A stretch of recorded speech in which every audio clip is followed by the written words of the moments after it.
Selamat pagi, selamat hari Minggu untuk kita semua. Puji nama Tuhan, pada pagi hari ini kita boleh bertemu kembali, kita mau beribadah, kita mau membawa hati kita dalam pujian dan penyembahan kepada Tuhan, karena besar kasih setia Tuhan dalam kehidupan kita. Mari kita memasuki ibadah kita dengan hati yang mau menyembah Tuhan. Kita bersama-sama memuji Tuhan dari Kidung Jemaat nomor 4. Kita nyanyikan ayat 1 dan ayat yang kedua.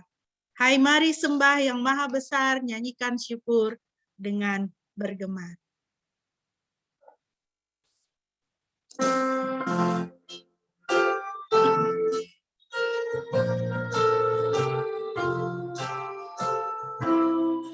Hai mari sembah yang maha besar, nyanyikan syukur dengan bergema. Perisai umatnya yang maha kuasa, mulia namanya, tahtanya megah.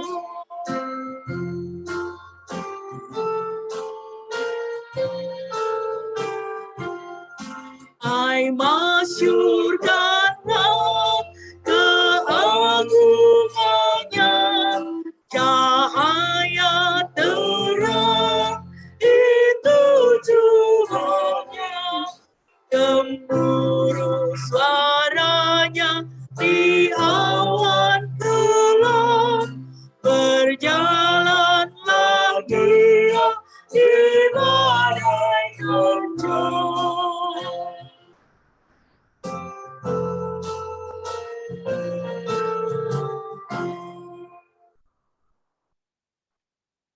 Mari kita mengarahkan hati kita kepada Tuhan. Tuhan, kami mengucap syukur di pagi hari yang indah ini. Kami boleh bertemu kembali, tidak kurang suatu apapun.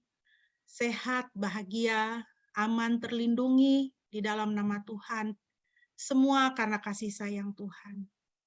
Bapa, kami mau beribadah kepadamu Tuhan, kami mau menaikkan pujian kami mau menaikkan doa kami mau menikmati firman Tuhan. Biarlah Tuhan, Engkaulah yang beracara dalam ibadah kami pada pagi hari ini ya Bapa. Sentuhlah setiap kami Tuhan, lawatlah kami Tuhan. Dan di hari perhentian yang Tuhan sudah sediakan bagi kami ini, Tuhan boleh memperbaharui kami, menguatkan pengharapan kami, menguatkan iman kami, dan memperteguh kesaksian kami. Terima kasih Bapa, terpujilah namamu.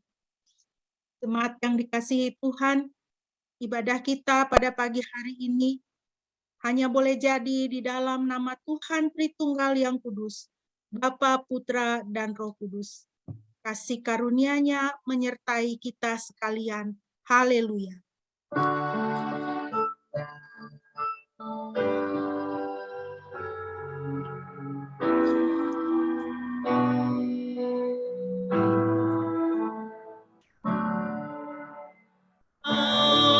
Haleluya, haleluya, haleluya, haleluya, haleluya,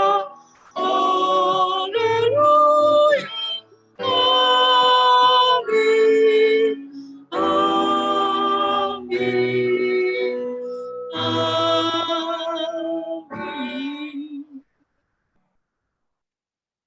Firman Tuhan yang melandasi ibadah kita pada pagi hari ini terambil dari Filipi pasal 3 ayat 10.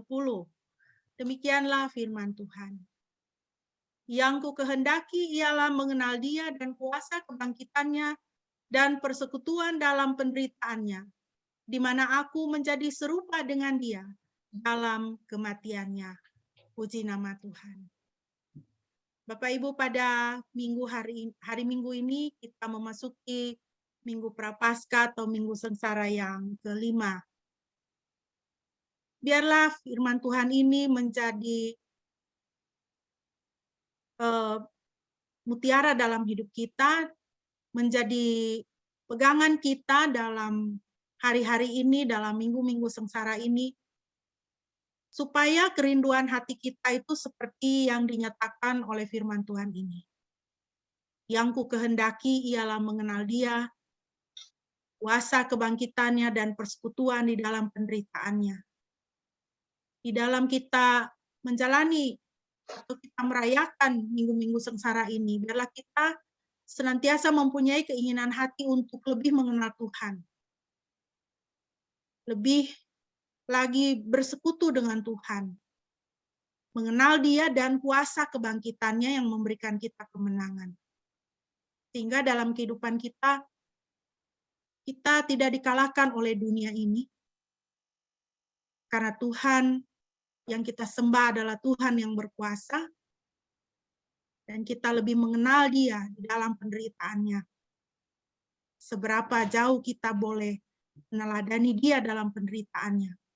Dia menderita agar orang lain, agar manusia diselamatkan.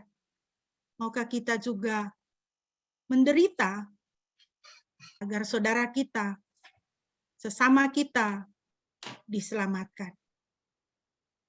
Kiranya firman Tuhan ini selalu kita pegang dalam kehidupan kita. Mari kita kembali memuji Tuhan dari Kidung Jemaat nomor 4.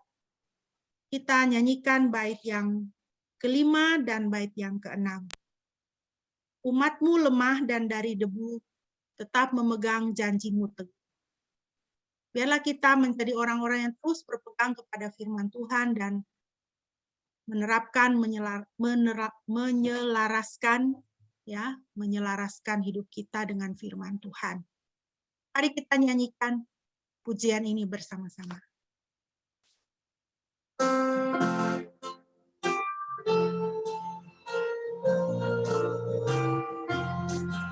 Umatku lemah dan dari debu, tetap memegang janjimu teguh. Kasih setiamu berlimpah terus, ya Halik pembela dan kawan kudus.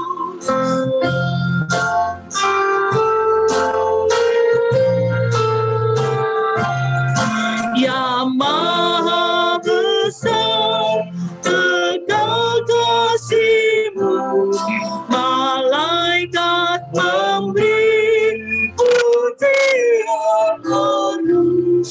Pun kami makhluk kecil dan lemah, mengangkat pujian serta menyembah.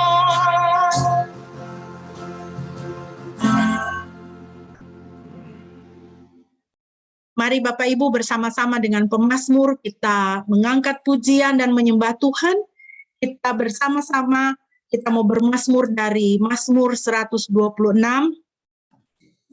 Silakan Bapak Ibu boleh membaca dengan bersuara di tempat masing-masing dan di sini Shine akan memimpin pembacaan untuk kita. Mazmur 126. Mazmur 126 ayat 1-6.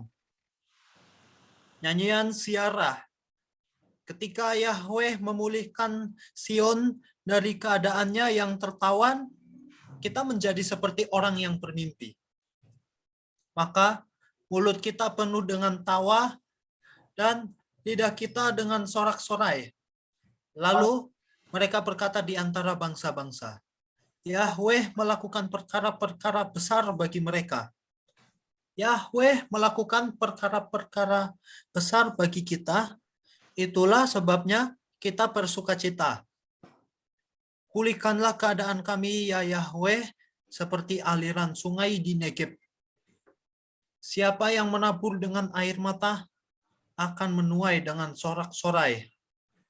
Sesungguhnya orang yang berjalan dan menangis sambil membawa benih yang berharga untuk ditabur, pasti akan pulang dengan sorak-sorai sambil membawa berkas-berkasnya. Selesai. Ya, terima kasih Shine, puji nama Tuhan Bapak Ibu. Mari kita boleh senantiasa dipenuhi dengan ucapan syukur karena Tuhan melakukan perkara yang besar bagi kita, Tuhan memulihkan kita. Perkara besar yang Tuhan lakukan untuk kita bukanlah hanya sekedar memberkati kehidupan kita dan mencukupkan kebutuhan-kebutuhan kita, memberi solusi untuk masalah-masalah kita. Tetapi perkara besar yang Tuhan berikan kepada kita, Tuhan lakukan kepada kita adalah Dia memberi dirinya sendiri untuk menjadi keselamatan bagi kita. Dan dengan bilur-bilurnya, Ia memulihkan kita, Ia menyembuhkan kita. Bapak Ibu yang dikasihi Tuhan, kita akan merenungkan firman Tuhan. Mari kita kembali memuji Tuhan. Sebagai persiapan, mari kita menaikkan pujian dari Kidung Jemaat 178. Kita nyanyikan ayat 1 dan ayatnya yang kedua. Karena kasih-Nya padaku, Yesus datang ke dunia, memberi hidupnya, menebus manusia. Mari kita naikkan pujian ini.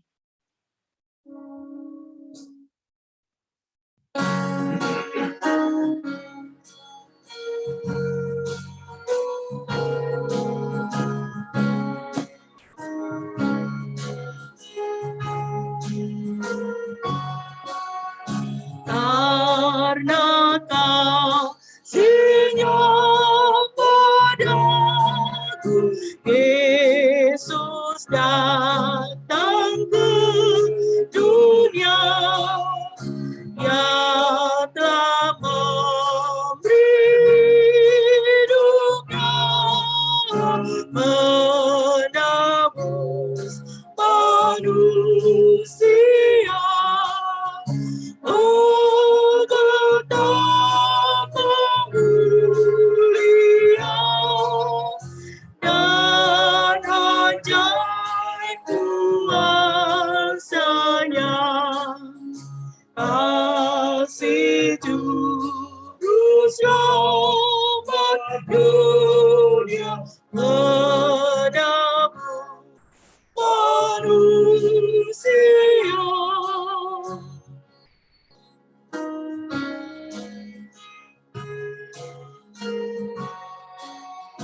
Dengan sabar dan hikmat-Nya, Yesus pimpin hidupku.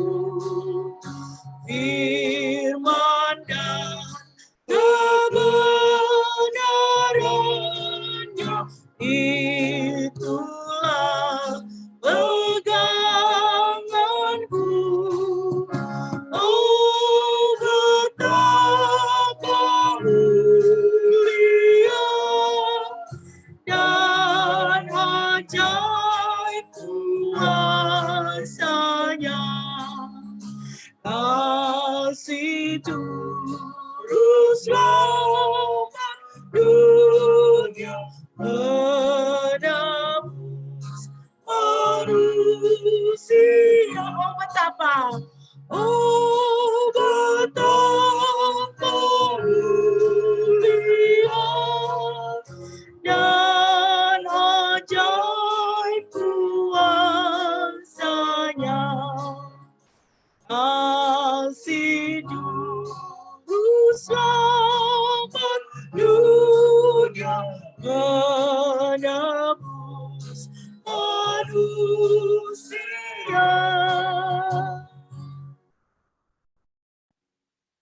Doa dan pemberitaan firman kami serahkan pada hamba-Nya.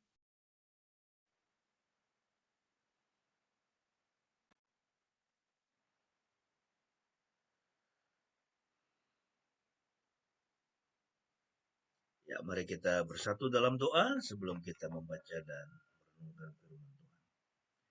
Kami sangat bersyukur untuk pagi ini ya Tuhan, karena kami boleh bangun dengan tubuh yang segar, menikmati alam ciptaan-Mu, menikmati lagi kehidupan hari ini, dan juga kami masih diberikan waktu untuk memuji dan menyembah Engkau.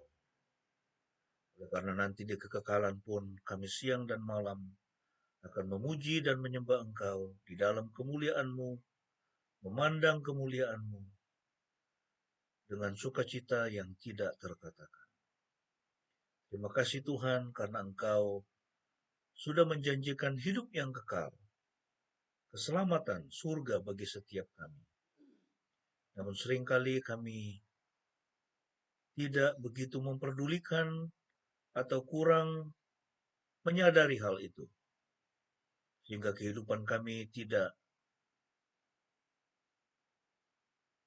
berbeda dengan yang lain, dengan orang-orang yang belum diselamatkan. Mari Tuhan, bekerjalah saat ini ketika kami membaca dan merenungkan firman-Mu, kiranya Roh Kudus memberikan akal budi kepada kami, sehingga kami mengerti firman Tuhan dengan benar.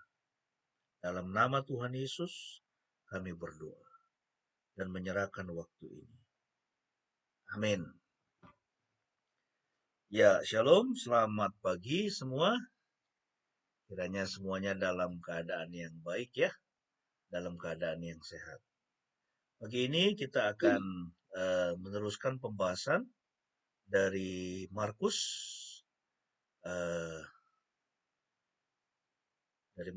ya, dan hari ini kita akan membahas dari Markus pasal yang ke-10 ayat 13 sampai ayat 31. Markus 10 ayat 13 sampai 31 di bawah satu tema, ya, saya yakin ini tema yang sangat penting bagi bukan hanya bagi orang Kristen ya, tapi bagi semua orang, ya. Semua orang yang percaya adanya Tuhan, yang percaya ada hidup setelah kematian, ya. Ini adalah topik yang sangat penting, yaitu bagaimana saya tahu saya akan pergi ke surga. Jadi bukan hanya bagi orang Kristen ya, tetapi bagi semua pemeluk agama di dalam dunia ini topik yang sangat penting. Bagaimana saya tahu saya akan pergi ke surga? Ya, ini pertanyaan dalam diri ya.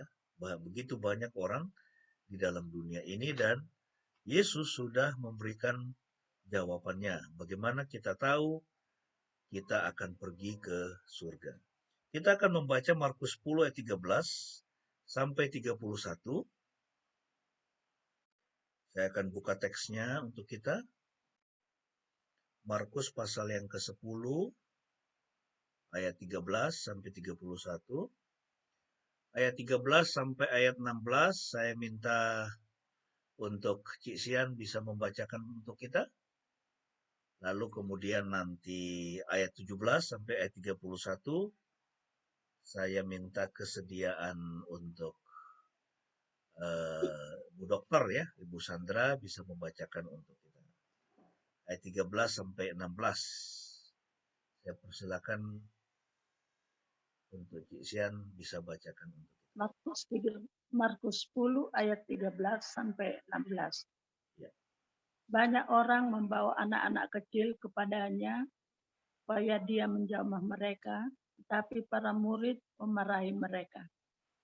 Ketika Yesus melihatnya, dia marah dan berkata, "Biarkanlah anak-anak kecil itu datang kepadaku, dan janganlah melarang mereka, karena kerajaan Elohim adalah untuk orang-orang yang seperti itu. Sesungguhnya aku berkata kepadamu, siapa saja yang tidak menerima kerajaan Elohim seperti anak kecil, ia tidak akan masuk ke dalamnya." Sambil memeluk mereka, dia menumpangkan tangan atasnya dan memberkatinya. Ya.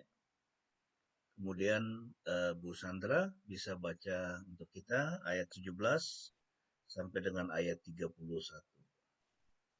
Markus 10 ayat 17 sampai 31. Ketika Yesus pergi ke jalan, ada orang berlari lalu berlutut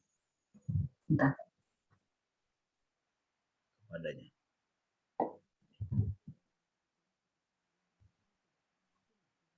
lalu berlutut kepadanya dan bertanya, "Guru yang baik, apa yang harus kulakukan untuk mewarisi hidup yang kekal?" Dia berkata, "Mengapa kamu berkata aku baik? Tidak seorang pun yang baik, kecuali Elohim. Kamu mengetahui perintah-perintah, jangan berzina, jangan membunuh, jangan mencuri, jangan bersaksi dusta, jangan menipu, hormatilah ayah dan ibumu. Lalu orang itu berkata, Guru, aku telah menaati semua itu sejak muda. Yesus memandangnya, mengasihinya, dan berkata, satu hal yang masih kurang. Pergilah, jualah semua milikmu, dan berikanlah kepada orang-orang miskin. Maka engkau akan memiliki harta di surga. Lalu datanglah, pikulah salib, dan ikutlah aku. Namun karena perkataan itu ia sedih, lalu pergi dengan murung karena hartanya banyak. Yesus memandang ke sekeliling dan berkata, betapa sulitnya orang kaya masuk kerajaan Elohim. Para murid terkejut mendengar hal itu. Tetapi Yesus berkata lagi, hai anak-anak, betapa sulitnya mereka yang menaruh kepercayaannya pada kekayaan untuk masuk ke dalam kerajaan Elohim. Lebih mudah seekor unta masuk melalui lubang jarum daripada orang kaya masuk ke dalam kerajaan Elohim. Mereka sangat heran lalu berkata seorang terhadap yang lain, kalau begitu, siapakah yang dapat diselamatkan? Yesus memandang mereka dan berkata, bagi manusia mustahil, tetapi bagi Elohim tidak. Karena bagi Elohim semuanya mungkin. Lalu Petrus berkata kepadanya, lihatlah, kami telah meninggalkan segalanya dan mengikuti engkau. Yesus berkata, sesungguhnya aku berkata kepadamu, setiap orang yang karena aku dan karena Injil telah meninggalkan rumah, saudara laki-laki, saudara perempuan, ayah, ibu, istri, anak-anak, atau ladang. Pada masa sekarang akan menerima 100 kali lipat. Rumah, saudara laki-laki, saudara perempuan, ibu, anak-anak, dan ladang. Walaupun dengan aniaya, dan juga akan menerima hidup kekal pada masa yang akan datang. Banyak orang yang pertama akan menjadi yang terakhir, dan yang terakhir akan menjadi yang pertama. Ya, terima kasih.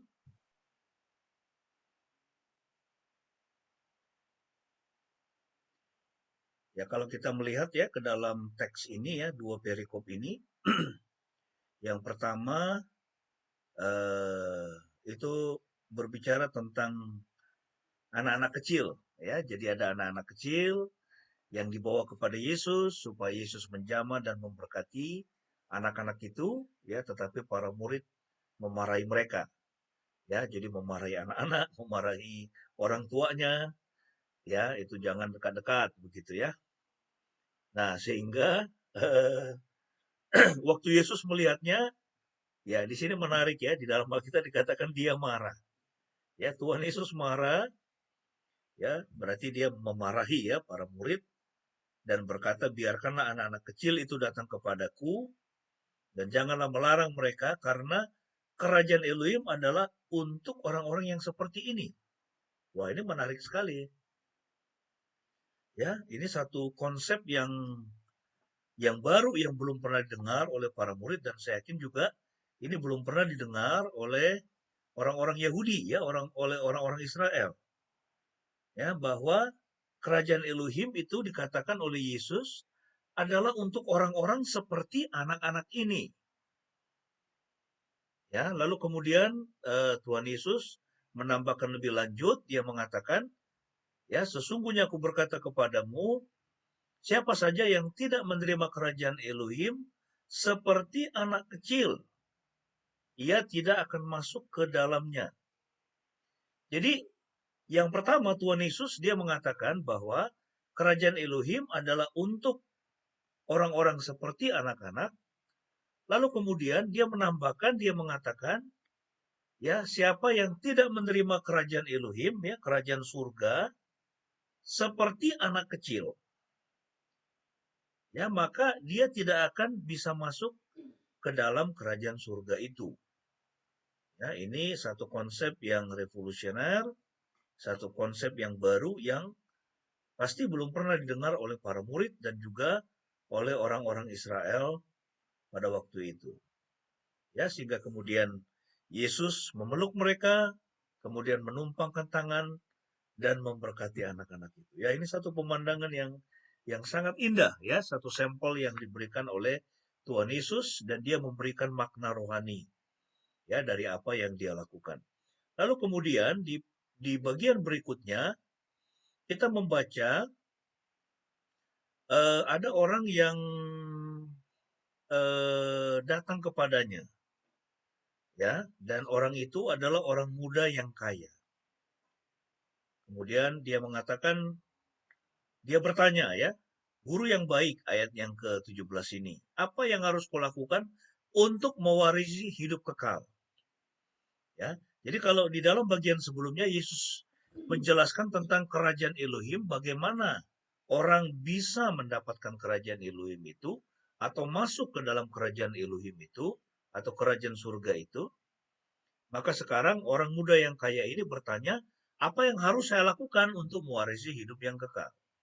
Ya, jadi itu sama, ya, yang mendapatkan kerajaan Elohim atau masuk ke dalam kerajaan Elohim itu juga sejalan dengan mewarisi hidup yang kekal, ya, hidup yang kekal di dalam kerajaan Elohim. Ya, lalu kemudian Yesus dia mengatakan kepadanya, mengapa kamu berkata aku baik? Tidak seorang pun yang baik kecuali Elohim. Lalu kemudian Yesus itu menjelaskan kepadanya, ya, dia bilang kamu mengetahui perintah-perintah, ya, jadi hukum Taurat, ya, jangan berzina, membunuh, mencuri, bersaksi dusta, menipu dan seterusnya. Dan orang itu berkata, guru, aku telah menaati semua itu sejak muda. Ya, nah jadi ini adalah orang yang dia taat dengan menjalankan syariah, menjalankan hukum Taurat, ya, hukum Tuhan. Tapi rupanya ada sesuatu yang mengganjal dia, yang diketahui oleh Yesus. Kemudian Yesus memandangnya dan mengasihinya dan berkata, satu hal yang masih kurang. Nah, jadi ini sebetulnya tidak ada di dalam hukum Taurat, kan? Di dalam ke-10 hukum Taurat itu. Tapi rupanya ini sesuatu yang mengganjal orang itu, menghalangi dia untuk bisa mendapatkan hidup yang kekal. Dan Yesus memandangnya, mengasihi dan berkata, satu hal yang masih kurang, pergilah jual semua milikmu, berikanlah kepada orang-orang miskin, maka engkau akan memiliki harta di surga, lalu datanglah, pikulah salib dan ikutlah. Ya.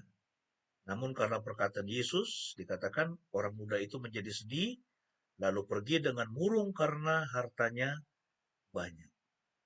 Jadi rupanya ini yang menghalangi dia untuk mendapatkan hidup yang kekal. Sehingga kemudian dari peristiwa ini, Yesus dia memberikan satu prinsip rohani yang perlu kita perhatikan, di mana dia mengatakan betapa sulitnya orang kaya masuk kerajaan Elohim. Ya. Orang-orang kaya itu sukar sekali masuk ke dalam kerajaan surga. Nah, perkataan Yesus itu membuat para murid terkejut. Ayat 24, ya, para murid terkejut mendengar hal itu, tetapi Yesus berkata lagi, hai anak-anak, betapa sulitnya mereka yang menaruh kepercayaannya pada kekayaan untuk masuk ke dalam kerajaan Elohim. Ya. Sejak zaman Yesus bahkan sebelumnya sampai hari ini, ya kan, begitu banyak orang, termasuk orang Kristen, yang menaruh kepercayaannya kepada kekayaannya, betul tidak? Kita menaruh kepercayaan kita kepada kekayaan kita, kita menaruh citra diri kita, atau meletakkan citra diri kita pada kekayaan kita menilai orang lain dari kekayaannya. Itu banyak pendeta-pendeta begitu, kan? Kalau dengan jemaat yang kaya, wah itu sangat ramah sekali, sangat dekat, dan kapan aja selalu tersedia waktunya. Tetapi kalau yang sederhana-sederhana, dia nggak punya waktu.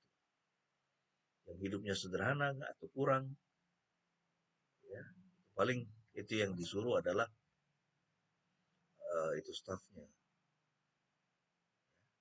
Nah, Yesus mengatakan betapa sulitnya mereka yang menaruh kepercayaannya pada kekayaan untuk masuk ke dalam kerajaan Elohim. Bahkan dia mengatakan begini, ya, what he was talking here is an impossibility, ya. Jadi sesuatu yang tidak mungkin. Yesus mengatakan, lebih mudah seekor unta masuk melalui lubang jarum daripada orang kaya masuk ke dalam kerajaan Elohim. Wah, ini satu pernyataan yang sangat mengagetkan para murid, kan? Hingga kemudian ayat 26 dikatakan mereka sangat heran lalu berkata seorang terhadap yang lain, kalau begitu siapakah yang dapat diselamatkan? Ketika Yesus berkata lebih mudah seekor unta masuk melalui lubang jarum daripada orang kaya masuk ke dalam kerajaan Elohim. Unta itu bisa masuk lubang jarum. Memang ada yang itu menafsirkan lubang jarum di sini itu adalah seperti ada pintu kecil begitu yang ada di tembok Yerusalem itu, yang kemudian orang masuk di situ ya dengan membawa untanya tapi dengan sulit begitu. Ya, itu sulit sekali, sangat-sangat sulit sekali seekor unta masuk melalui lubang jarum, dikatakan daripada orang kaya masuk ke dalam kerajaan Elohim. Ada juga yang menafsirkan seekor unta di sini seharusnya itu terjemahan yang tepatnya itu adalah itu tali kapal. Ya, tali kapal itu tali yang besar. Ya, tapi intinya yang disampaikan oleh Yesus di sini adalah bahwa tidak mungkin orang kaya bisa masuk ke dalam kerajaan Elohim. Atau sangat-sangat sulit sekali bagi orang kaya masuk ke dalam kerajaan surga. Hingga para murid menjadi heran dan bertanya, kalau begitu siapakah yang dapat diselamatkan? Yesus memandang mereka dan berkata, bagi manusia mustahil, tetapi bagi Elohim tidak, karena bagi Elohim semuanya mungkin. Dengan kata lain, Tuhan Yesus dia mengatakan di sini bahwa untuk bisa mendapatkan hidup yang kekal, untuk bisa masuk surga, itu sesuatu hal yang mustahil bagi manusia. Manusia tidak bisa melakukannya.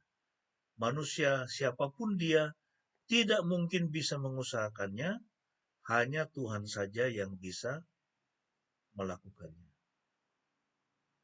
Kita tahu bahwa Tuhan Yesus sudah melakukannya, kan? Untuk kita ketika dia mati bagi kita di atas kayu salib. Itulah artinya. Ya, ini ayat ini. Ketika Yesus mengatakan bagi manusia mustahil, tapi bagi Elohim tidak ada yang mustahil. Nah, kita akan melihat dalam kita akan membahas ya Markus 10 ini.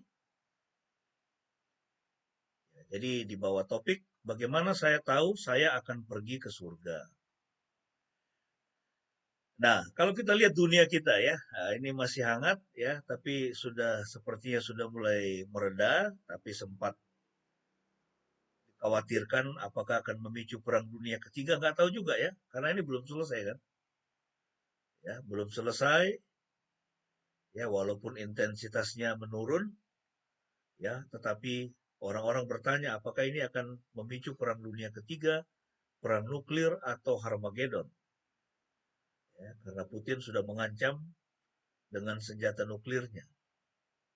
Ya, dan kita sudah mempelajari di dalam Alkitab bahwa ya itu ketika kejadian itu terjadi, perang yang sangat besar itu terjadi, kemudian akan ada penganiayaan yang dialami oleh umat Tuhan, ya bangsa Israel, maka Yesus akan datang di awan-awan dan ya itu terjadi yang namanya rapture, ya pengangkatan. Ya, Yesus datang di awan-awan lalu mengangkat orang-orang yang percaya, kemudian dia mendirikan kerajaan 1000 tahun di bumi. Ya, walaupun ada itu penafsir lain yang mengatakan bahwa sebetulnya itu kerajaan 1000 tahun itu sudah ada atau sudah terjadi di surga. Yesus dengan semua orang percaya. Ya. Tapi kelompok pre-millennium itu mengatakan bahwa kerajaan 1000 tahun akan terjadi di bumi. Ya nanti kita lihat saja ya, itu akan menjadi seperti apa. Ya, nah tapi intinya adalah kita tidak tahu kapan Yesus akan datang kembali, kapan pengangkatan itu. Ya, yang jelas dia mengatakan kedatangannya seperti pencuri.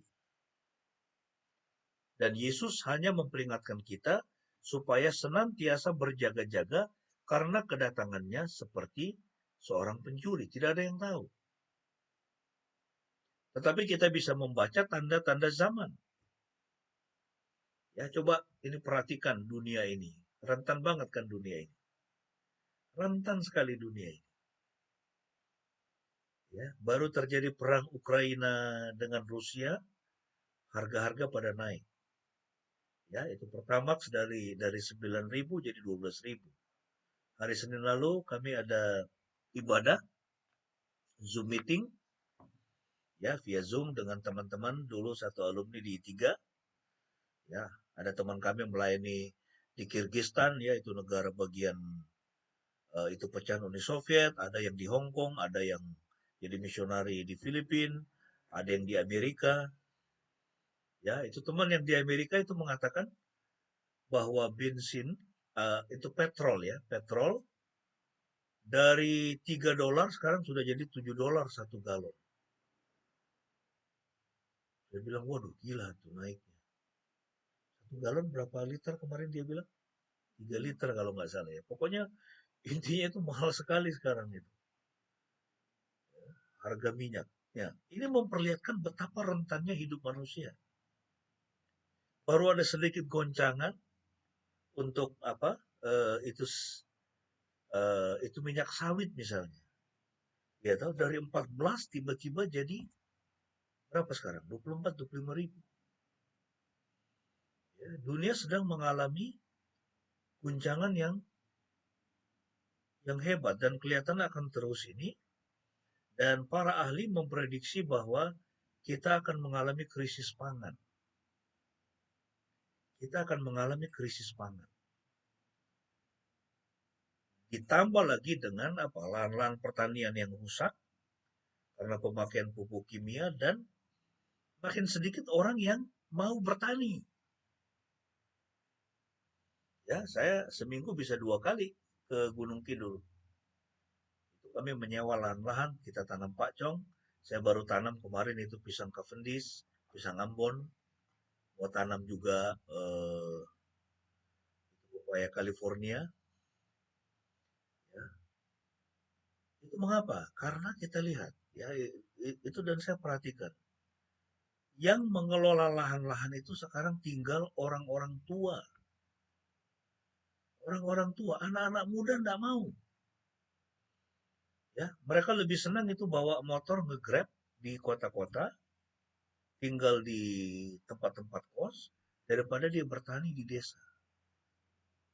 Padahal dunia ini akan mengalami krisis pangan.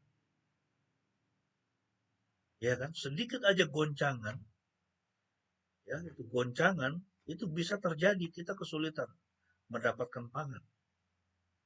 Ya, itu makanya kita harus ini banyak nanam. Ya, jadi kalau ada lahan kosong itu tanam pisang, tanam apa pepaya, itu tanam buah apalah begitu ya yang bisa dikonsumsi. Ya, karena dunia ini akan itu mengarah ke situ. Ya, belum lagi itu pemanasan global ini ya membuat ya, apa namanya itu proses menabur dan menanam atau menuai itu menjadi terganggu. Nah, jadi intinya kita harus senantiasa berjaga-jaga karena kita tidak tahu kapan Yesus datang. Tetapi dia sudah mengatakan di dalam Matius 24:25 bahwa akan terjadi kekacauan di tengah-tengah dunia ini dan kelihatannya dunia ini akan terus bereskalasi mengarah ke kondisi seperti itu. Ya, hidup akan makin sulit. Ya, hidup akan makin sulit. Mendapatkan pekerjaan akan makin sulit. Ya, kalau kita pergi ke Jogja aja misalnya ini. Ya, banyak sekali warung, banyak sekali warung, banyak sekali orang jual makanan. Saya sampai pikirin siapa yang beli. Nggak ada kerjaan. Ya, mendapat pekerjaan itu sulit. Ya, dulu orang tua kita itu gajinya cuma beberapa ratus perak. Tapi dia bisa menghidupi 6 anak. Ya, betul ya Cik Sian ya. Tahun 70, tahun 60, 70-an begitu kan. Gaji cuma berapa tapi bisa kasih makan 6 anak. Ini sekarang orang cuma punya anak 1 atau 2, sudah sulit sekali menghidupinya. Ya kan, inflasi terus. Ya, inilah kondisi dunia ini. Ya, dunia ini bukan makin mudah, tapi makin sulit. Ya, nah jadi saya sekarang ini banyak itu memberitahukan kepada pendeta-pendeta ya supaya ingatkan itu jemaatnya mulai nanam ya karena kita tidak tahu situasi ini ya. Jadi kalau kita misalnya tidak bisa membeli itu bensin atau petrol misalnya, itu kita masih bisa hidup asal kita masih ada makanan, betul nggak? Tapi kalau sudah nggak ada makanan, wah itu udah kacau balau itu. Ya, waktu gempa Palu itu di Palu itu, ya Indomaret, Alfamidi itu habis di Jara itu. Ya, karena nggak ada makanan. Ya, bayangkan itu dalam tempo yang seperti itu singkat. Hanya 1-2 hari setelah gempa itu sudah nggak ada makanan. Bagaimana kalau dalam situasi perang? Ya, nah, jadi ini situasi yang kita hadapi dalam dunia ini. Nah, satu pertanyaan penting ya di benak banyak orang ya termasuk orang-orang Kristen ya dan pemeluk agama manapun, bagaimana saya tahu saya akan pergi ke surga? Ya, ini 1 bulan ke depan ini itu teman-teman kita ya yang Muslim itu mereka berpuasa. Kenapa? Karena mereka ingin apa? Itu mendapatkan amal ya atau itu mereka ingin beramal supaya dapat pahala ya supaya mereka bisa masuk surga. 1 bulan itu mereka menahan lapar. Ya. Nah, jadi ini pertanyaan ya di dalam benak banyak orang, bagaimana saya tahu saya akan pergi ke surga? Dan Yesus sudah menjawabnya. Ya, bagaimana caranya? Nah, kita akan melihat tadi yang sudah kita baca terdiri dari 2 episode. Yang pertama, orang banyak membawa anak kecil kepada Yesus supaya Yesus menumpangkan tangan dan memberkati mereka. Itu episode yang pertama. Yang kedua, orang muda yang kaya datang kepada Yesus dan bertanya apa yang harus ia lakukan supaya dia bisa mewarisi hidup yang kekal. Ya, dan Yesus memakai perikop ini, ya ini sifatnya paralel ini ya. Jadi 2 bagian ini itu paralel, di mana Yesus menjelaskan tentang bagaimana bisa mewarisi kehidupan yang kekal, bagaimana bisa mendapatkan kerajaan Elohim atau masuk ke dalam kerajaan Elohim. Bagaimana caranya bisa masuk ke dalam kerajaan surga. Nah, ada 3 poin yang bisa kita pelajari dari teks kita ini. Yang pertama, untuk dapat mewarisi kerajaan surga, seseorang harus memiliki sikap seperti seorang anak kecil. Ya, ini inti yang disampaikan oleh Yesus. Kalau kau mau masuk surga, maka kamu harus memiliki sikap hati, ya, sikap mental, atau kamu harus berpikir seperti seorang anak kecil. Dengan kata lain, kamu harus menjadi seorang anak kecil supaya kamu bisa masuk kerajaan surga. Ya, kamu tidak bisa masuk ke dalam kerajaan surga kalau pemikiranmu itu adalah pemikiran, misalnya pemikiran seorang filsuf, seorang teolog, ya kan? Atau pemikiran seorang kaya, ya itu seorang saintis, yaitu pemikir, seorang yang sangat mengandalkan logikanya, enggak. Kamu tidak bisa seperti itu, bersikap seperti itu, atau berperilaku seperti itu untuk bisa masuk kerajaan surga. Sebaliknya, kamu harus memiliki sikap seperti seorang anak kecil. Kamu harus menjadi seperti seorang anak kecil supaya kamu bisa masuk kerajaan surga. Kenapa? Nanti kita akan melihat. Nah, Tapi kita akan membahas dulu ya, ini mengapa para murid menghardik mereka yang membawa anak kecil. Ya, ini saya kira ini sama seperti sikap kebanyakan kita ya. Kalau ada acara ya kan, acara seminar, acara mungkin tamu datang, ya kan, ada anak kecil ribut, ya toh, lalu kita tegur. Ya, itu anak kecil masuk ke sana, ya itu masuk kamar, ya itu jangan bikin ribut di sini. Ya, jadi ini umumnya orang dewasa itu apa? Menyepelekan anak kecil, ya, menganggap anak kecil itu tidak signifikan. Kita cenderung meremehkan anak kecil, betul ya? Ya toh? Itu seringkali kan kita begitu kan? Kalau kita mau jalan-jalan, anak kecil itu cuman bikin ini aja, bikin pusing aja begitu ya. Tapi justru kita melihat, kita belajar dari Yesus. Ya, betapa anak kecil itu penting. Ya, dan Yesus sangat menghargai seorang anak kecil. Ya. Nah, tetapi sebaliknya para murid menghardik orang-orang tua yang membawa anak kecil. Ya, nah kira-kira kenapa? Kemungkinan karena mereka melihat Yesus sudah lelah, mereka juga sudah lelah, tidak mau dengar suara ribut-ribut. Ya, bisa jadi karena anak kecil itu dianggap tidak penting dalam konteks kedatangan Mesias.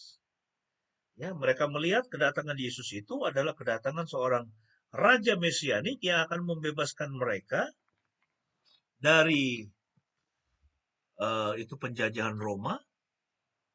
Ya, sehingga bagi mereka anak kecil itu nggak penting. Yang penting itu adalah kalau mereka dapat dukungan dari ya mungkin politisi, ya dari orang-orang kaya, dari ibu-ibu yang kaya, ya kan, dari orang-orang yang punya nama, ya.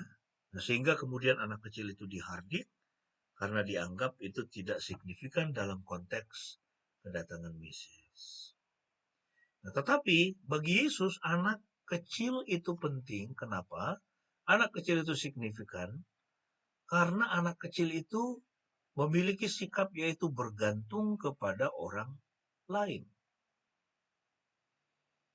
Ya, anak kecil itu sangat bergantung kepada orang lain, ya khususnya adalah orang tuanya, betul ya? Ya, itu anak kecil itu akan dia merasa stres, ya kan? Dia merasa depresi kalau tidak ada orang tuanya. Ya, dulu saya ingat itu waktu saya lupa SD kelas 2 apa ya? Kelas 2 ya saya ingat itu.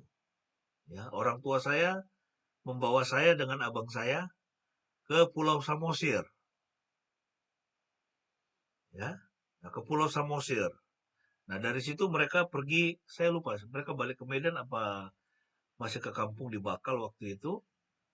Nah, tapi karena saya ditinggal, ya kebetulan ada sepupu saya yang lebih senior, eh, dia akan itu balik ke Medan. Jadi dalam dalam 1 minggu itu ke depan, ya dan nah, kebetulan saya senang mancing ya. Jadi itu mancing dari kapal-kapal kayu itu dapat ikan mujair. Wah mancing gitu. Tapi apa yang terjadi? Begitu orang tua saya itu pergi, itu dengan abang saya, itu tinggal saya, dan tinggal dengan itu sepupu-sepupu di Pulau Samosir itu, saya setiap hari menangis loh, minta pulang. Saya nggak ngerti kenapa saya jadi begini. Saya kepingin pulang, kepingin pulang. Saya ingat itu pengalaman loh. Kok saya jadi melankolik begini ya? Nah, itu padahal saya sebetulnya orangnya bukan orang yang apa istilahnya itu, ya bukan orang yang cengeng lah, ya. Tapi selama 1 minggu itu saya cengeng. Itu saya kepingin pulang. Akhirnya kalau saya tidak salah ingat itu, kurang dari 1 minggu, akhirnya itu sepupu saya itu bawa saya pulang. Balik ke Medan. Ya karena saya nangis terus tiap hari. Ingin pulang. Nah jadi itulah anak kecil ya. Bagi Yesus anak kecil itu signifikan karena sikapnya bergantung kepada orang lain. Ya, dan dalam hal ini, ya, yang menjadi orang tua kita itu siapa? Orang tua rohani kita itu kan Tuhan sendiri kan? Tuhan sendiri, Bapa Surgawi. Jadi, ya, untuk bisa masuk ke dalam kerajaannya, kita harus punya sikap sebagai seorang anak kecil ini. Artinya apa? Kita bergantung penuh kepada Dia. Kita berserah penuh kepada Dia.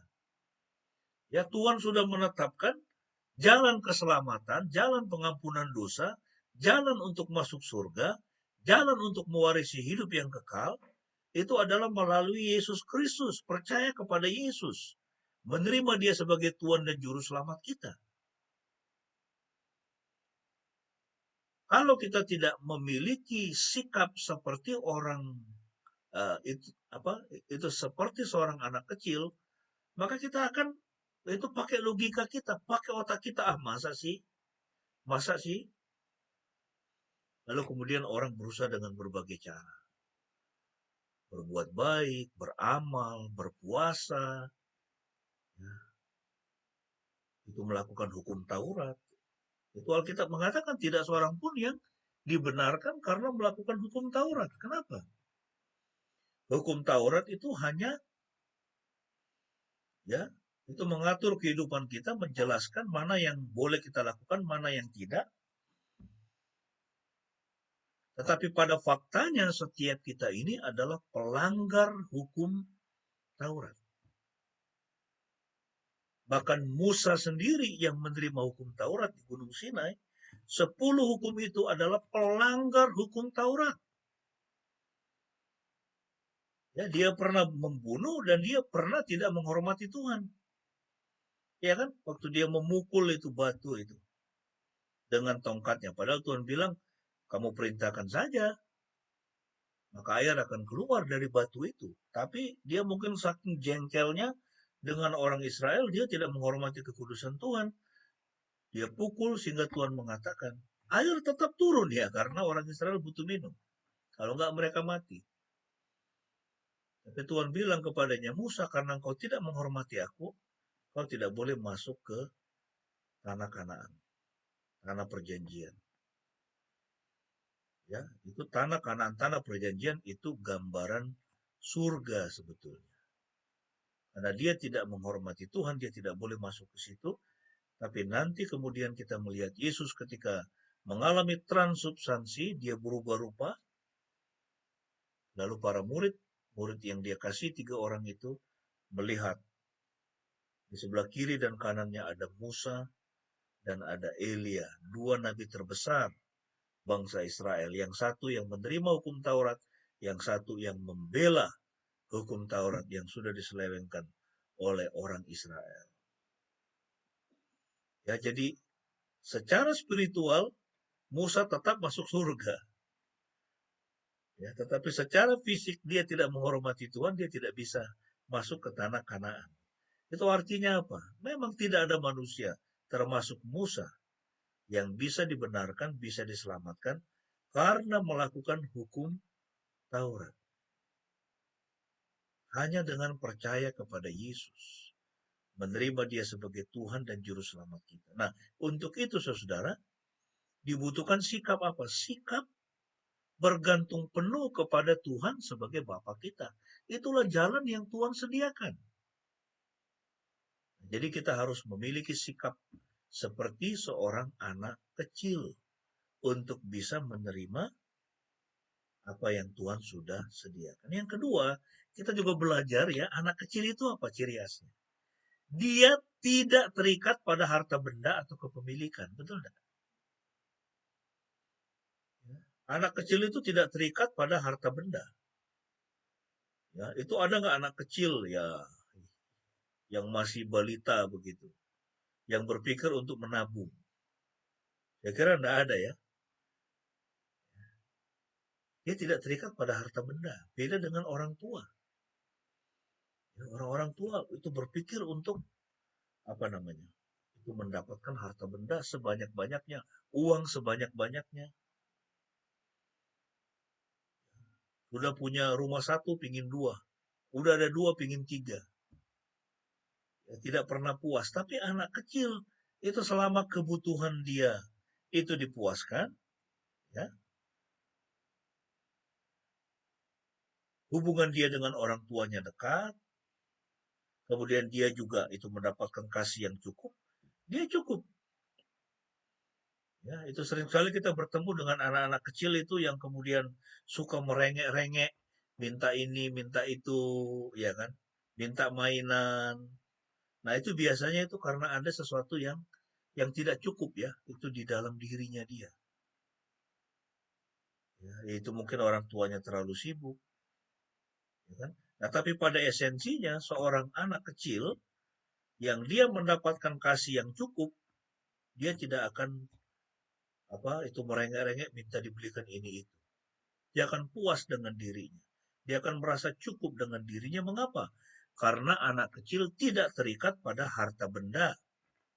Ya, beda sekali dengan orang muda yang kaya itu. Itulah sebabnya mengapa Tuhan Yesus mengatakan, kalau engkau mau masuk ke dalam kerajaan surga, maka kamu harus punya sikap seperti seorang anak kecil. Kamu harus menjadi seorang anak kecil. Karena kerajaan Elohim itu adalah untuk orang-orang yang seperti itu. Nah, pertanyaan untuk kita, apakah kita sudah memiliki sikap seperti seorang anak kecil? Yang kedua, ya, ini poin yang kedua pertanyaannya. Mengapa orang muda yang kaya tidak dapat mewarisi hidup yang kekal atau kerajaan surga? Ya, mengapa orang muda yang kaya ini tidak dapat mewarisi hidup yang kekal atau kerajaan surga? Ya, nah, kalau kita lihat masalah orang muda yang kaya adalah dia melanggar hukum yang pertama. Ini hukum yang paling penting. Ya, Tuhan Yesus itu Tuhan ya di dalam Keluaran itu, ya, hukum yang pertama waktu dia turunkan kepada Musa untuk disampaikan kepada bangsa Israel, dia mengatakan, jangan ada padamu ilah lain di hadapanku. Artinya tidak boleh ada sesuatu yang lebih besar daripada diriku, kata Tuhan, di hadapanmu. Di hadapanmu tidak boleh ada yang lebih besar daripada saya. Di hadapanmu tidak ada yang boleh lebih penting daripada saya. Apapun itu. Apakah itu keluargamu, apakah itu uangmu, apakah itu pendidikanmu, apakah itu suamimu atau pacarmu, ya, atau apapun. Tidak ada yang boleh kau anggap lebih penting di hadapanku, kata Tuhan. Atau lebih penting daripadaku, kata Tuhan. Itu sama dengan penyembahan berhala. Nah, masalah orang muda yang kaya ini adalah mamon ya. Uang itu menjadi berhala dia. Uang itu lebih penting daripada semua yang lain. Itulah sebabnya secara spesifik Tuhan, ya, itu Tuhan berkata kepadanya, kalau kau ingin sempurna, ya, juallah hartamu, bagikan kepada orang miskin, maka sekarang ikutlah aku. Dan dia pergi dengan sedih. Alkitab mengatakan dalam Injil Markus, karena banyak hartanya. Nah, saudara dikasihi oleh Tuhan, kita mesti hati-hati ya dengan materi, ya, dengan mamon, ya, dengan uang, ya, dengan harta benda. Karena mamon bisa menjadi berhala kita. Hati-hati. Ya, orang tidak akan pernah puas dengan itu. Ya, kalau kita menjadikan itu lebih penting dari Tuhan, kita tidak bisa masuk ke dalam kerajaan surga. Ya, nah sehingga pertanyaannya, apakah ada hal lain menjadi berhala kita selain yang kita anggap lebih penting daripada Tuhan? Ya, mungkin itu keluarga kita. Kita anggap keluarga kita itu yang lebih penting, lebih tinggi, lebih utama daripada Tuhan. Apakah mungkin itu anak-anak kita? Apakah mungkin itu pekerjaan kita lebih penting? Ya, sehingga orang kemudian dia sibuk bekerja, nggak ingat ibadah. Ya, itu dia melupakan hari Sabat. Ya, atau mungkin teman hidup. Ya, ada orang yang kemudian apa? Dia tidak lagi dia tidak lagi mau pergi ke gereja misalnya karena apa? Diputus cintanya. Atau dia meninggalkan imannya. Dia meninggalkan Yesus. Ya, kemudian dia beribadah kepada ilah yang lain. Ya kan? Ini baru-baru ini kan ada artis yang seperti itu kan, yang baru keluar dari penjara itu. Kalau Yesus saja kau jual, itu bagaimana itu? Atau mungkin hobi-hobi tertentu, kebiasaan-kebiasaan tertentu yang kita anggap lebih penting daripada Tuhan. Apakah ada hal lain yang menjadi berhala kita, yang kita anggap lebih penting daripada Tuhan? Ya, Tuhan itu dia tidak mau dinomor duakan. Dia ingin hati kita melekat penuh kepadanya. Ya, mari kita jaga hati kita. Ya, supaya apa? Tuhan Yesus menjadi yang terutama di dalam hidup kita. Bahwa hidup kita adalah untuk melayani Dia, untuk menyenangkannya. Yesus mengatakan apa? Mengapa kamu khawatir akan hidupmu? Akan apa yang kau makan, akan apa yang kau pakai. Ya. Dia mengatakan, carilah dahulu kerajaan Elohim. Tetapi carilah dahulu kerajaan Elohim. Utamakan Tuhan dulu. Maka semuanya akan ditambahkan kepadamu. Cari Tuhan dulu. Nanti berkat itu akan ikut dengan caranya dia. Karena Tuhan itu selalu bekerja itu ya. Kalau Tuhan itu bekerja, He always work in impossibility. Ya, di dalam kemustahilan. Kalau dia bekerja itu, kalau dia bekerja dalam hidup kita itu akan ngomongnya begini. Waduh, ini bukan saya ini. Ini bukan karena kepintaranku, ini karena dia. Tuhan itu bekerja itu caranya begitu. Makanya jangan main matematika dengan Tuhan. Ya Kak, di sini ada ini calon sarjana matematika ini ya, sains matematik. Ya, tapi Tuhan itu jangan kau matematikakan ya. Dia nggak bisa itu diinikan. Itu pekerjaannya dahsyat banget itu Tuhan itu. Ya, kalau kita setia kepadanya, menempatkan dia sebagai yang paling utama. Yesus mengatakan, carilah dahulu kerajaannya dan kebenarannya, semua akan ditambahkan kepadamu semua. Bukan hanya yang ini, tapi yang itu tidak. Enggak. Semua akan ditambahkan kepadamu. Apa yang kau butuhkan, apa yang penting bagimu, dia tahu. Dia akan berikan itu. Dan bukan hanya dalam dunia ini. Tapi menjadi kebutuhan kita dalam dunia ini. Tapi dia memberikan hidup yang kekal. Dia memberikan kerajaan surga. Kepastian keselamatan. Ya, apakah ada yang lebih penting daripada itu? Jaminan.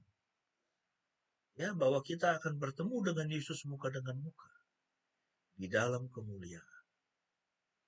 Bahwa hidup kita bukan hanya saat kita di dunia ini saja, tapi nanti di kekekalan. Ya, itu luar biasa, saudara. Ya. Kalau kita benar-benar menjadikan dia sebagai yang utama dalam kehidupan kita. Yang terakhir. Ya. Nah, jadi poin yang terakhir yang bisa kita pelajari. Jadi tadi poin pertama apa tadi?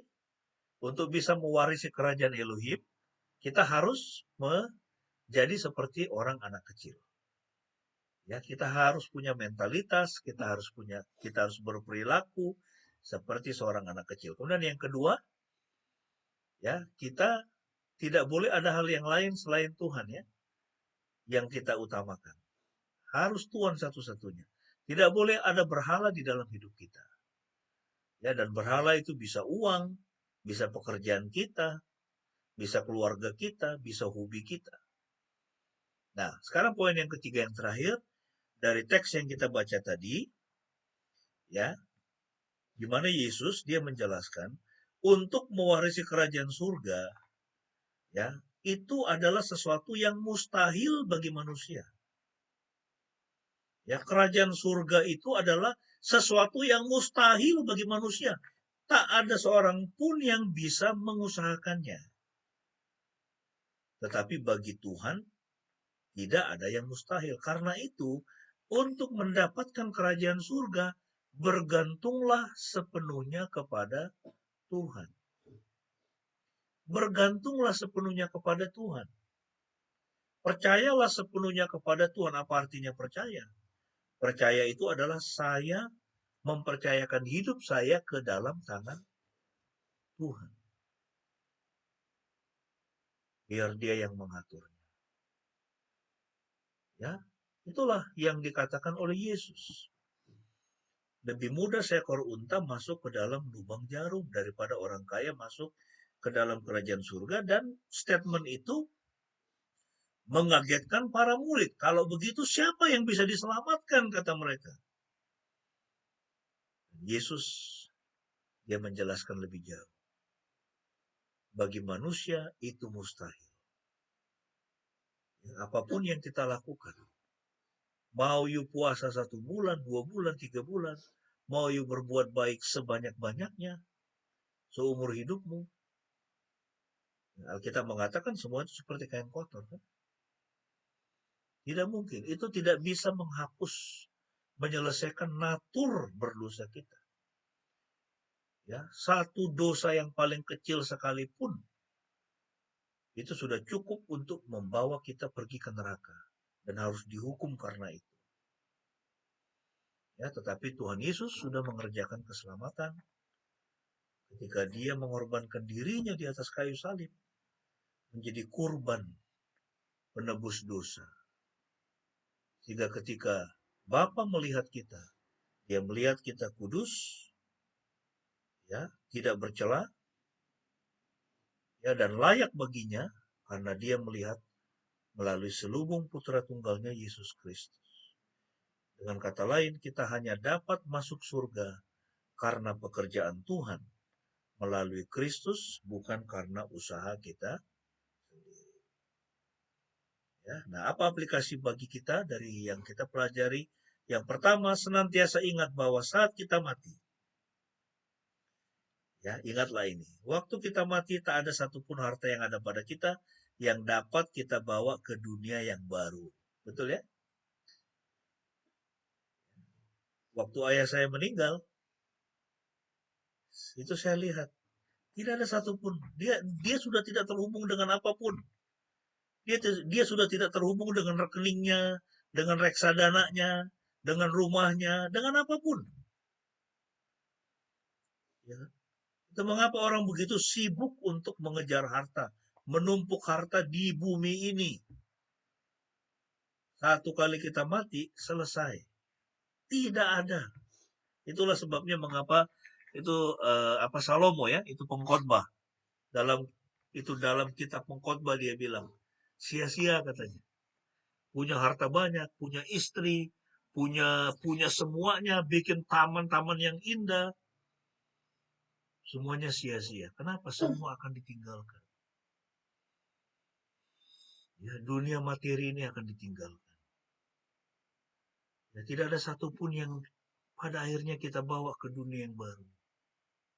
Semua akan kita tinggalkan. Ya, itulah sebabnya mengapa kita harus berdoa. Apa yang ada pada kita, kita bilang, Tuhan tolong. Apa yang harus saya lakukan? Kita sudah belajar dari apa yang dijelaskan oleh Yesus. Perumpamaan orang muda yang kaya itu. Dia sedih, banyak hartanya. Yesus bilang, jual semuanya. Kalau kau ingin sempurna. Seumur hidupnya dia terikat dengan itu. Ya, padahal dia rindu mewarisi hidup yang kekal. Hidup kekal itu tidak ada kaitannya dengan dunia materi. Tidak ada. Semua akan ditinggalkan. Rumah kita, mobil kita, uang kita, deposit, semua akan kita tinggal. Ya, tapi kemudian tidak berarti lantas kita hidupnya boros-boros ya, jangan. Ya, itu jangan boros-boros. Tapi ingat untuk menggunakan apa yang Tuhan percayakan kepada kita bagi pekerjaan. Yang kedua, belajar. Nah, ini dia. Belajar untuk memberi bagi pekerjaan Tuhan. Dan kebutuhan dari sesama kita yang berkekurangan. Ya, ini belajar untuk memberi bagi pekerjaan Tuhan. Ya, Tuhan Yesus mengatakan semakin banyak memberi akan semakin banyak diberi. Kalau you tidak pernah memberi, bagaimana kamu akan diberi? Ya, jadi itu bukan hanya soal uang ya. Bukan hanya soal uang kita, harta kita berikan. Tapi juga pemikiran kita. Bagaimana kita bisa membuat hidup orang lain menjadi lebih baik. Ya, sesama kita menjadi lebih baik. Dan yang terakhir, tetap bersuka cita. Ya. Jadi aplikasi untuk kita adalah tetaplah bersuka cita. Meski mungkin saat ini kita merasa masih kurang secara materi. Ya, mungkin ya, dalam tanda kutip. Masih kurang secara materi, tetap bersuka cita. Mengapa? Karena kita meyakini pemeliharaan Tuhan itu pasti dan bahwa rumah kita ada di surga. Bukan di bumi ini. Ya, tetap bersuka cita. Ya, jangan khawatir.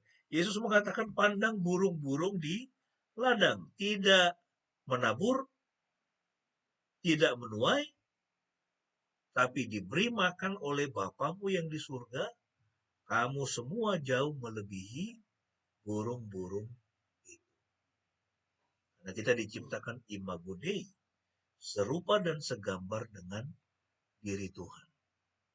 Tuhan akan mencukupkan semua kebutuhan kita. Kiranya firman ini menjadi berkat bagi semua jemaat, ya, membuat kita bersemangat. Amin. Ya, membuat kita lebih bersemangat dan bersyukur, khususnya hari-hari ini. Kita dalam masa prapaskah dan sebentar lagi kita akan memperingati kematian Tuhan kita Yesus Kristus. Dia sudah memberikan segala-galanya bagi kita. Dia memberikan hidup yang kekal. Kita tidak lagi perlu dihukum. Ya, mari kita berikan hidup kita bagi Tuhan. Kiranya firman ini menjadi berkat bagi semua jemaat. Mari kita tunduk kepala dan kita berdoa sambil kita menaikkan doa syafaat kita. Apakah ada yang khusus yang ingin didoakan? Selain Bu Debi ya, masih akan apa? Ini kapan ini cabut giginya? Operasi giginya kapan ini? Habis Lebaran. Hah? Oh, habis Lebaran. Oh Iya. iya, oke. Oh, masih lama ya, oke. Karena Baik, ada yang karena pasien BPJS. oh iya, oke. Tiara besok mulai ujian akhir semester. Mohon Tiara dukungan ujian. doanya, iya. Ada lagi yang lain yang ingin didoakan? Ibu Metan mungkin? Tidak, Om. Ya. Dari Mbak Eli?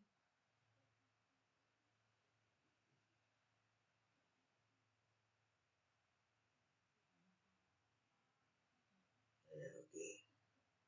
Ya, apa yang mau didoakan? Mbak Erni? Sakit batuk, flu, dan rasa sakit waktu ketumpahan nasi panas itu lengan kami. Oh iya, oke. Baik, kita akan doakan buat Mbak Eli ya. Baik, mari kita bersatu dalam doa. Terima kasih Tuhan, kami bersyukur atas firman-Mu. Kami diingatkan dua prinsip penting. Yang pertama, kami harus jadi seperti seorang anak kecil untuk bisa masuk ke dalam kerajaan surga. Dan yang kedua, Tuhan mau kami tidak boleh terikat pada apapun. Tidak boleh ada penyembahan berhala di dalam hidup kami. Tuhan harus menjadi satu-satunya di dalam kehidupan kami. Untuk kami bisa mewarisi hidup yang kekal. Dan juga Engkau ingatkan kami bahwa kerajaan surga, hidup yang kekal, itu sesuatu yang mustahil bagi manusia. Tetapi tidak mustahil bagi Tuhan. Karena Engkau adalah Tuhan yang Maha Kuasa. Tapi di sisi yang lain, Engkau juga Tuhan yang Maha Kasih. Dan di dalam kasih-Mu, Engkau sudah datang di dalam diri Yesus Kristus, mati bagi kami di kayu salib, untuk menebus semua dosa-dosa kami, sehingga kami boleh layak di hadapan Tuhan. Teraikanlah firman ini di dalam hati semua jemaat-Mu. Berkati semua jemaat-Mu ya Tuhan. Saat ini kami berdoa buat Bu Debbie yang akan dioperasi giginya setelah Lebaran. Kiranya Tuhan menolong dia agar giginya tidak sakit, tapi sampai nanti selesai Lebaran dia boleh dioperasi dan mengalami kesembuhan yang sempurna. Kami berdoa untuk Tiara yang akan ujian akhir semester. Tuhan berkati persiapannya, buat dia berhasil dengan studinya. Kami serahkan semua anak-anak kami Tuhan di dalam studi mereka. Corazon yang akan tugas akhir, Shine, Melvin, Kelvin, Louis, juga Ebi, dan semua anak-anak kami yang lainnya Tuhan. Kami serahkan ke dalam tangan-Mu, berkati studi mereka, buat mereka berhasil dengan studi mereka ya Tuhan. Terima kasih Tuhan Yesus. Kami berdoa juga untuk Ki Erni yang sedang batuk, pilek. Tuhan sembuhkan bagian-bagian tubuh yang sakit, juga tangan yang terkena nasi panas. Tuhan, Engkau pulihkan dia dengan sempurna. Berkati kami semua Tuhan, orang-orang tua kami dalam masa tua mereka, kami bawa ke dalam tangan-Mu. Berkati mereka penuhi dengan sukacita yang melimpah senantiasa. Terima kasih Bapa. Berkati pekerjaan kami Tuhan, apapun profesi kami. Buat pekerjaan kami boleh semakin bertambah-tambah. Dan juga memberikan penghidupan yang baik bagi keluarga kami ya Tuhan. Terima kasih. Kami berdoa bagi bangsa dan negara kami, berkati bangsa kami, berkati pemerintah kami, beri hikmat untuk sungguh-sungguh dapat mensejahterakan bangsa yang besar ini. Kami berdoa bagi gereja-Mu, berkati gereja-Mu di seluruh dunia dan juga di Indonesia supaya gereja Tuhan terus menyuarakan suara kenabian. Terima kasih Tuhan, kami bersyukur atas firman-Mu dan atas ibadah pada pagi ini. Kami alaskan doa ini dengan doa Bapa kami seperti yang Tuhan Yesus sudah ajarkan kepada kami. Mari kita naikkan bersama-sama. Bapa kami yang di surga, dikuduskanlah nama-Mu, datanglah kerajaan-Mu, jadilah kehendak-Mu, di bumi seperti di surga.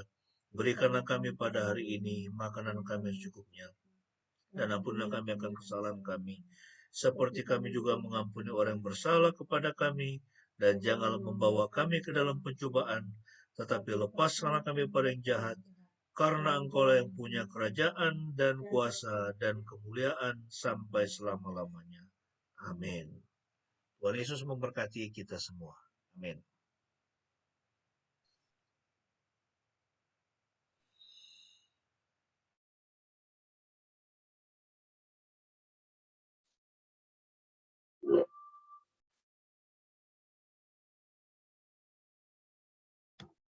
Bapak Ibu, mari kita bersama-sama, kita mau mengucapkan pengakuan iman kita di hadapan Tuhan dan sesama. Marilah kita berkata demikian. Aku percaya kepada Yahweh Bapa yang Maha Kuasa, Khalik langit dan bumi, dan kepada Yesus Kristus, anaknya yang tunggal Tuhan kita, yang dikandung dari Roh Kudus, lahir dari anak darah Maria, yang menderita sengsara di bawah pemerintahan Pontius Pilatus, disalibkan, mati, dan dikuburkan, turun ke dalam kerajaan maut. Pada hari yang ketiga bangkit pula dari antara orang mati, naik ke surga, duduk di sebelah kanan Yahweh, Bapa yang Maha Kuasa, dan akan datang dari sana untuk menghakimi orang yang hidup dan yang mati. Aku percaya pada Roh Kudus, gereja yang kudus dan am, persekutuan orang kudus, pengampunan dosa, kebangkitan orang mati, dan hidup yang kekal. Amin. Bapak Ibu, mari kita memasuki minggu yang baru di hadapan kita, bulan yang baru yang Tuhan anugerahkan kepada kita dengan mengingat akan kasih Tuhan, ingat akan kebaikan Tuhan, anugerah Tuhan yang menyelamatkan kita. Mari kita menjalani hidup kita dengan memuji kasih Tuhan yang besar. Mari kita naikkan pujian ini bersama-sama.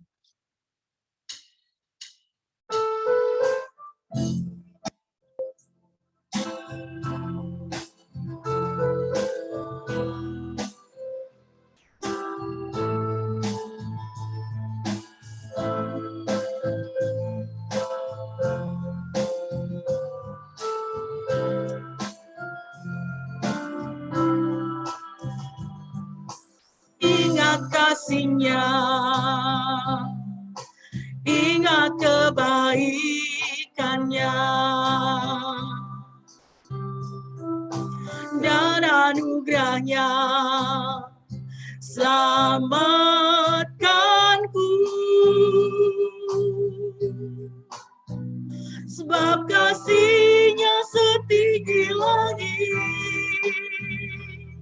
kasih setia Tuhan pada kita. Haleluya. Besar kasih Tuhan pada kita. Ingat kasih-Nya. Ingat kasih-Nya. Ingat kebaikan-Nya. Dan anugerah-Nya selamatkanku. Sebab kasih-Nya setinggi langit, kasih setia Tuhan pada kita. Yesus, besar kasih Tuhan pada kita.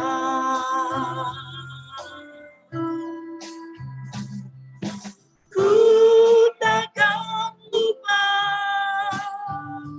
kasih-Nya.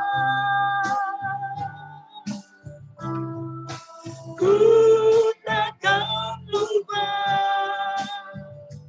anugerah-Nya yang penuhkan, yang penuhkan, yang puaskan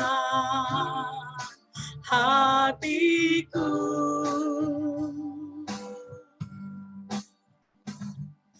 Besar kasih Tuhan pada kita. Ku takkan lupa kasih-Nya. Ku takkan lupa kasih-Nya.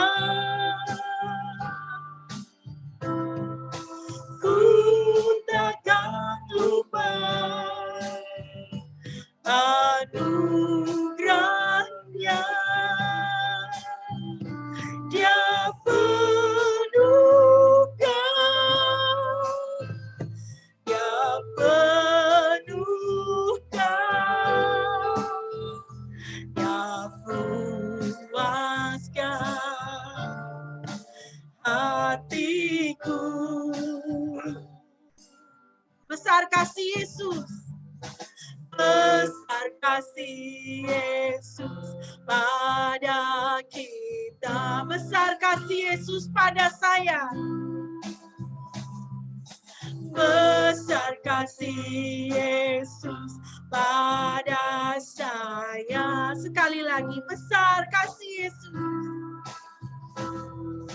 Besar kasih Yesus pada saya.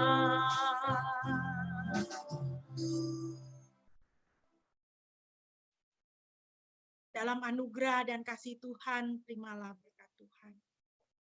Tuhan memberkati engkau dan melindungi engkau. Tuhan menyinari engkau dengan wajah-Nya dan memberi engkau kasih karunia. Tuhan menghadapkan wajah-Nya kepadamu dan memberi engkau damai sejahtera.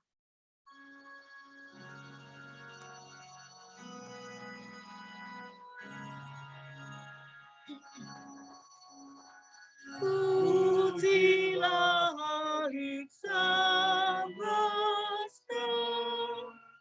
sumber segala kurnia, sorga dan bumi puji terus Sang Bapa, Putra, Roh Kudus.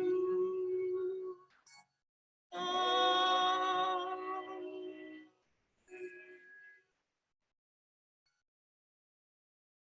Saat teduh bagi kita.